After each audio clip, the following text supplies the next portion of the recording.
Bem-vindo aqui para mais um vídeo sobre a nossa carteira de investimentos.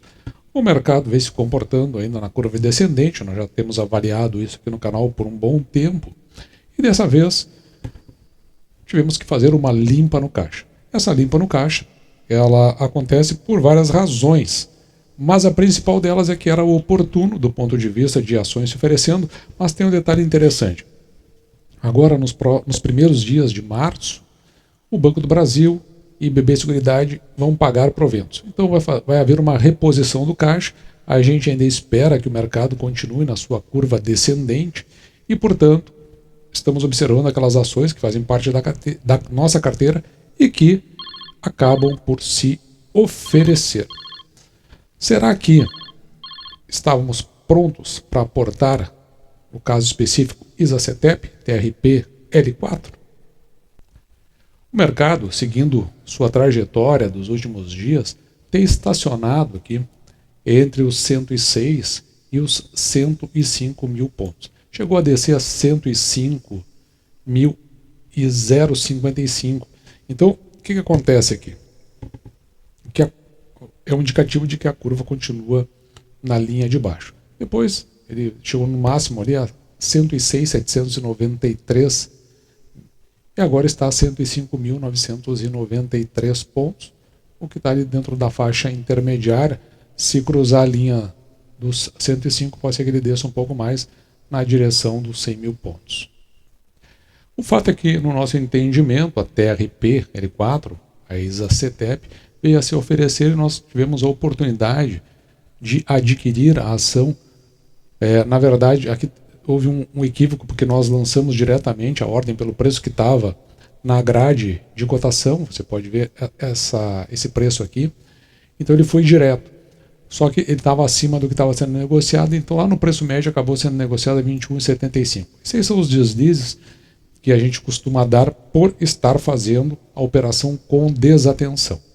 Então, acontece com todo mundo, acontece conosco também. Mas o fato é que nós acabamos comprando abaixo do que nós lançamos, compramos 95 ações, portanto, fizemos a compra aqui, ó, veja, tem o Fzinho no final, no mercado fracionário. Essa ordem foi executada a 1h30 aproximadamente, deste dia 28 de fevereiro de 2023. A ação que vem continuamente caindo. Imagino que talvez o mercado não tenha absorvido muito bem os resultados que nós apresentamos aqui, vou deixar no final, para a ISA-CETEP, mas do ponto de vista de projeto e de expectativa sobre a empresa, nós temos uma visão diferente. Bom lembrar que ter uma visão diferente não necessariamente significa que nós temos uma visão melhor. Mas, aqui no dia 28 de 2 de 2023, o último dia do mês de fevereiro, compramos então as 95 ações, pagamos o preço de R$ 21,75, passamos de 2.413 ações para 2.508. E você que já está acostumado com o canal sabe que nós gostamos, neste momento, de avaliar essa compra do ponto de vista do preço.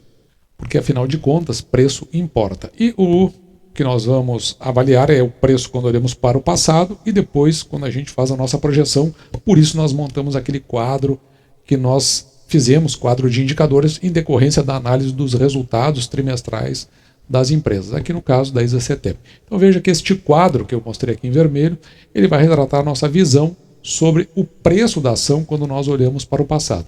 Então nós computamos aqui os proventos pagos pela companhia, os proventos dos últimos 5 anos. Com isso, você pode verificar que no ano de 2022, por razões que nós já explicamos aqui no canal, foi um ano que até pagou pouco dividendo. Se nós considerarmos de 2017 até 2022, um crescimento médio composto de 6,95% sobre os dividendos no ano a ano nos últimos, aqui no caso, 6 anos.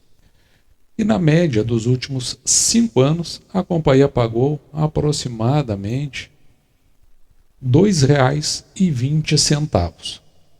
No último ano, que foi um ano fraco, a companhia pagou R$ 1,06, o que leva para nós a um preço teto de R$ 17,71. E aqui a gente precisa considerar que nós dividimos esses proventos aqui por 6%.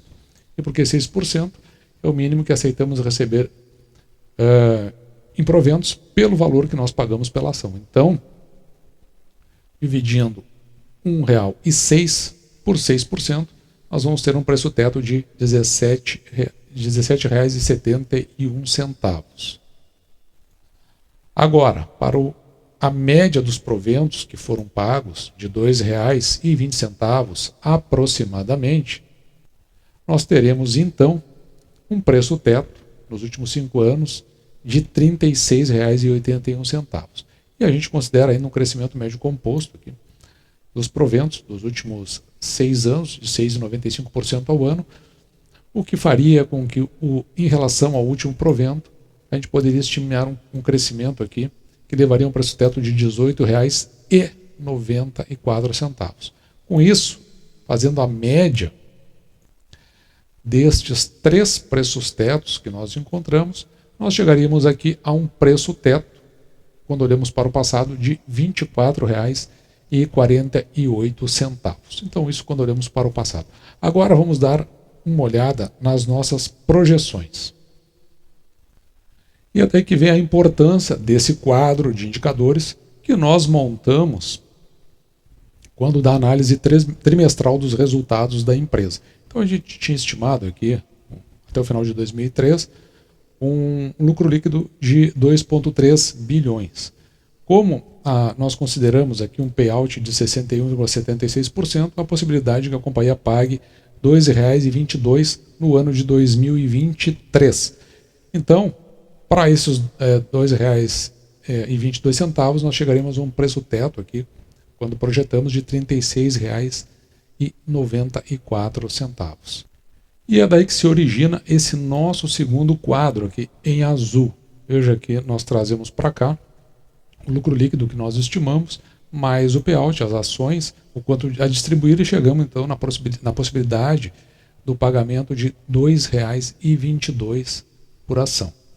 E assim nós temos o nosso preço teto quando nós projetamos o resultado da ação. Juntando esses R$ 36,94, que é o nosso preço teto projetado, mais o nosso preço teto, quando olhamos para o passado, de R$ 36,81, nós podemos verificar que, quando compramos a R$ 21,75, nós compramos abaixo dos 2 preços, tanto o projetado quanto a média do passado, o que nos faz crer que tenhamos comprado uma ação por um preço baixo.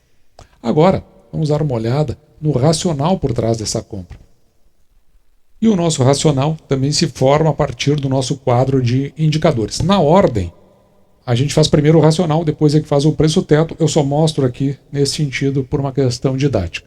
Mas veja que ele parte do patrimônio líquido apurado da companhia. Com o patrimônio líquido e o lucro líquido que nós estimamos, nós temos várias condições, várias possibilidades de avaliar conforme as condições que se apresentam. Então nós consideramos aqui o preço que nós pagamos pela ação, R$ 21,75, e note que esse preço da ação de R$ 21,75, quando dividido pelo valor patrimonial, pelo número de ações que a companhia possui, ele chega aqui a 0,87. Isso na nossa projeção. O que significa isso? Esse 0,87, quando está abaixo de 1, significa que a ação pode estar barata, e 2, o risco é muito pequeno de você investir na companhia, uma vez que, se você multiplicar o número de ações pelo o valor que você pagou pela ação, R$ 21,75, isso é menor do que todo o resto do patrimônio da empresa. E quando isso aí está abaixo, significa que você está pagando um preço por uma ação que é abaixo do seu valor patrimonial.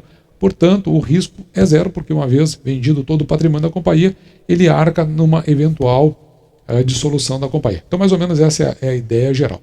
Já o preço da ação dividido pelo lucro líquido por ação em 6,06, um indicativo de que você pode receber em termos de lucro líquido, pelo valor que você pagou pela ação, em torno aí de 6 anos. Além disso, tudo isso dá um indicativo de que o dividend yield da companhia fica em 10,19%. E lembra que a gente queria 6%, que a gente dividia o valor do dividendo pago por 6%. Então, nós estávamos procurando 6%, que é para a composição do preço teto. E agora o dividend yield está em 10,19%, bem acima dos 6% que nós procuramos. E é por isso que no racional nós anotamos aqui a compra e o que tinha lá por trás. O dividend yield, o PL, o preço da ação dividido pelo valor patrimonial por ação, como é que estava o EBITDA da companhia, o endividamento da companhia e, por fim, o preço da ação. Nós pegamos o menor deles, R$ 36,81, que é o preço quando olhamos para o passado, e o indicativo de que pagamos preço interessante, R$ 21,75, tendo em vista esse preço teto calculado. E nós registramos o racional porque no futuro, quando quisermos saber por que fizemos aquela compra, nós temos condições de explicar para nós mesmos o que tinha por trás dessa aquisição. E agora vamos dar uma olhada nas nossas metas. Metas essas para os anos de 2023 a 2024. Então, veja que a nossa meta para a TRP-L4 era de 2.416 ações até o final de 2024. E nós já chegamos a 2.508 ações, portanto, passamos em 3,81% dessa meta. Significa que nós vamos ajustar a meta, porque ela se tornou muito fácil para nós. E para ajustar essa meta, provavelmente nós vamos aumentar a nossa meta em termos de aquelas receitas advindas de proventos dentro da sua composição mensal. Ou seja, o que nós pretendemos receber, em média, mensalmente, de proventos pelas ações que nós compramos. Atualmente nós já recebemos 3.700, temos aí valores a receber, que nós já discutimos aqui no canal, o que faz com que no ajuste da meta, isto aqui vai acontecer. Haverá um aumento dentro desses valores que nós teremos até o ano de 2024, portanto, indicativo de que teremos mais a receber, de forma que nós tenhamos esses valores para reinvestir sem que nós precisemos tirar do nosso principal, como por exemplo o nosso salário. Hoje já estamos a 12,19% da meta. Então está aí, fizemos um rapa no caixa, acabamos com o caixa, com essas quedas imparáveis da nossa Bolsa de Valores. Acreditamos que isso deva continuar por um bom tempo. Indicativos como, por exemplo, a subida dos combustíveis, a subida da energia elétrica e outros que estão para acontecer em função das medidas que estão sendo feitas pelo governo. Isso empurra cada vez mais a nossa bolsa para baixo, piora a situação, principalmente para aquelas pessoas que são mais pobres, mas, afinal de contas, são as escolhas que foram feitas aí no caminho. Se ruim para os mais pobres, o que a gente lamenta muito, por outro lado, traz aí oportunidades para a nossa carteira, que nós encontraríamos até em situações diferentes dessa, mas agora vocês estão vendo as ações se oferecendo e, portanto, aí, dando oportunidade para aumentar o nosso rendimento até o final de 2024. E esse foi o vídeo de hoje. Vou ficando por aqui, me despedindo de você e deixando, como sempre, o meu grande abraço.